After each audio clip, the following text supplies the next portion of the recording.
Hello, good morning students. Welcome to the Sun Public School online classes.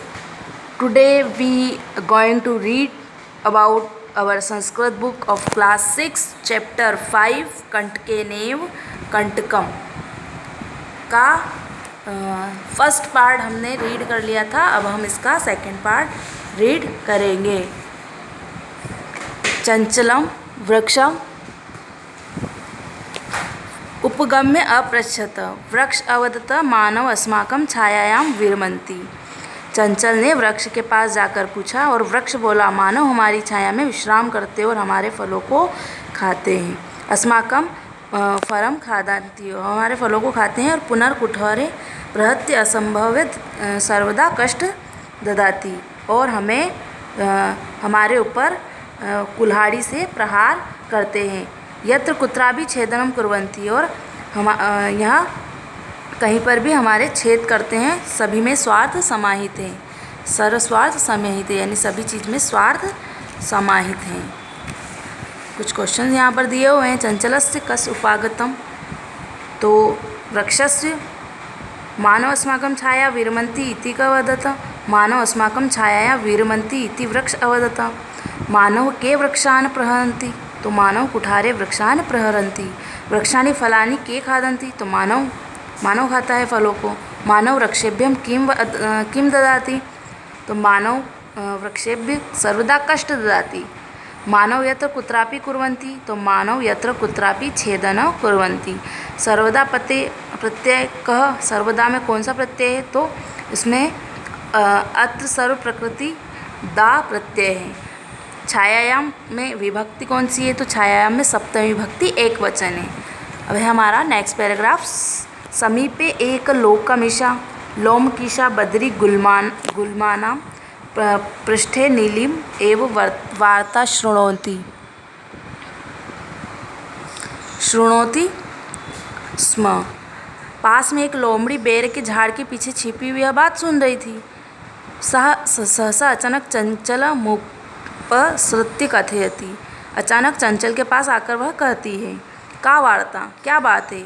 माम अपि विज्ञापय, मुझे बताओ, मुझे भी बताओ। सह अवदत, वह बोला, अहम मातृस्व, अरे मौसी, अवसरे स्वं समागतवती, समय पर तुम आ गई। मया अस्य व्याघ्रस्य प्राणा रक्षिता, परम एष मामेव खादितुम् इच्छति।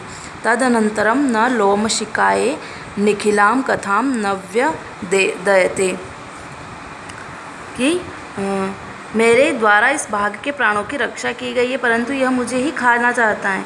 इसके बाद उसने लोमड़ी के लिए संपूर्ण कथा का निवेदन किया। बद्री गुल्मानां पृष्ठे का नलिना आसीत्, तो लोमशिखा नीलेना आसीत्। बद्री गुल्मानां पृष्ठे नीलिना लोमशिखा किं करोति, तो वार्ता करोति। का वार्ता, माम अपि विज्ञानय वार्ता शृणोति। लोमिका चंचलम उपप्रसृत्य किं कथयत, तो का वार्ता माम अपि विज्ञाय। मातृस्व अस्वर अवसरे त्वं समागतवती इति कह अवदत, तो क्या कहा उसने, इति चंचल अवदत, यह किसने बोला, तो यह चंचल ने बोला। चंचलेन कस्य प्राण रक्षिता, तो व्याघ्रस्य। चंचल कस्मे निखिला कथां न्यवेदयत, तो लोमशिकाय निखिलां कथां न्यवेदयत। निखिलां कथा न्यवेदयत, अत्र विशेषण पद, इसमें विशेषण पद गया है, तो निखिलाम इसका विशेषण पद है।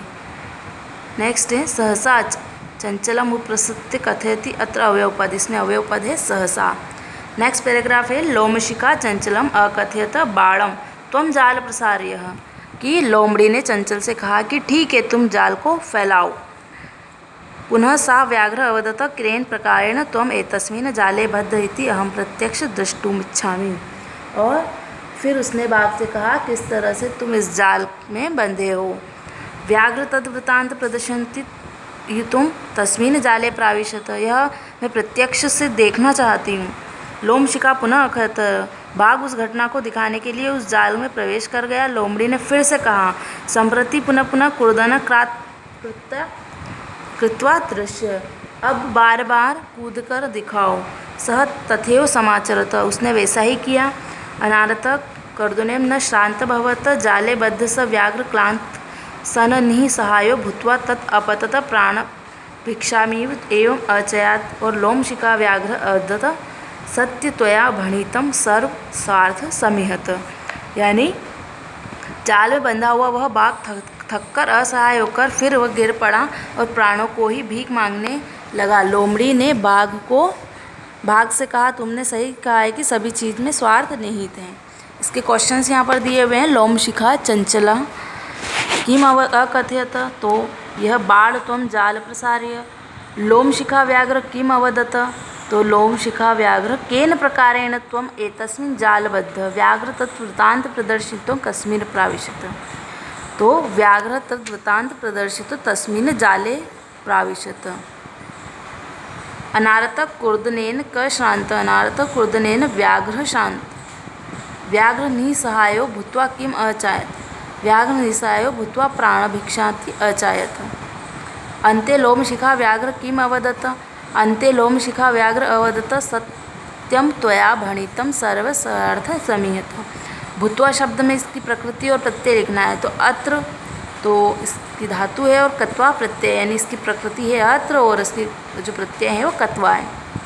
भू धातु तत्वा प्रत्यय, कत्वा प्रत्यय।